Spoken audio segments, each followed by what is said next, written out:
नमोस्तु नमोस्तु गुरुदेव।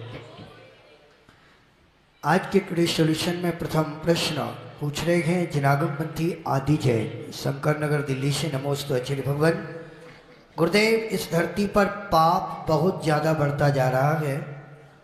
इसका मुख्य कारण है कि जो पाप कर रहा है उसका फल उसे अगले जन्म में प्राप्त होता है। तब व्यक्ति को याद ही नहीं होगा कि मैंने भी कोई पाप किया था। गुरुदेव, क्या कोई ऐसी व्यवस्था नहीं हो सकती है कि उस व्यक्ति को इसी जन्म में उसके पाप का फल प्राप्त हो? नमोस्तु आचार्य। बेटा आदि,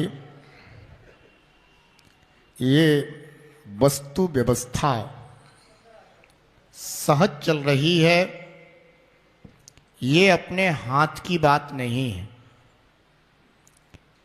जो भी जीव को कर्म का बंध होता है वह अपने आबाधा काल के बाद फिर उदय में आता है। जैसे कोई व्यक्ति बीज बोता है भूमि में तो तत्काल ही वह अंकुरित नहीं होता है, कुछ समय लगता है, उसके बाद ही वह बीज अंकुरित होता है।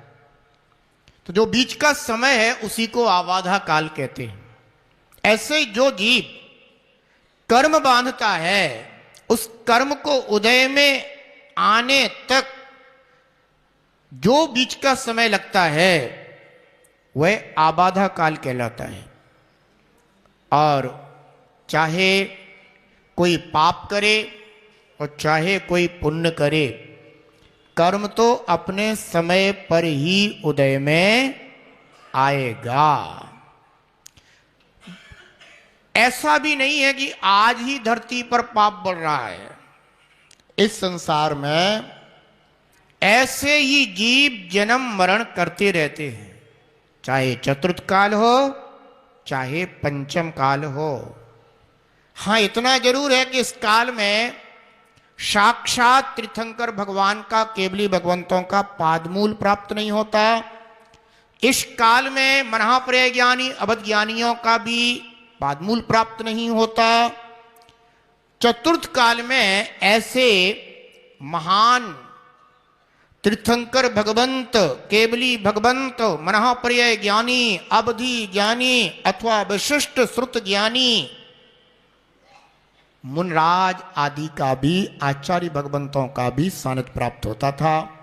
भव्य जीव उनके चरणों में पहुंचते थे कि बहुत सी बातें आपके भविष्य की और अतीत की बता देते थे, जिससे जीव को ऐसा लगता था कि मेरा अतीत ऐसा रहा तो अब मुझे सुधर जाना चाहिए।